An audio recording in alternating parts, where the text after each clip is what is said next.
Hello viewers, আমি মৌসুমী ভৌমিক আপনাদের যাত্রাপথের বন্ধু রয়েছে আপনাদের সাথে।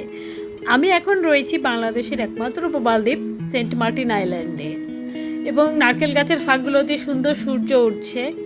এক পাশে নারকেল গাছ, এক পাশে পানি, সমুদ্র এবং সমুদ্র সৈকত। অপূর্ব একটা সমন্বয়। এখন জোয়ারের সময় সুন্দর পরিষ্কার নীল পানি আপনারা দেখতে পাচ্ছেন।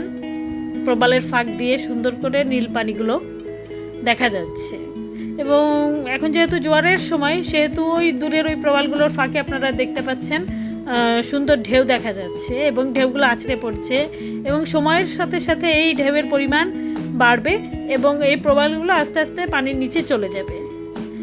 খুবই চমৎকার একটি দৃশ্য, আসলে এটা মনে রাখার মতন একটি দৃশ্য। আমি সাজেস্ট করব আমার ভিউয়ার্সদেরকে জীবনে একবার হলেও সেন্ট মার্টিন আসবেন এই অপূর্ব দৃশ্যটা দেখার জন্য।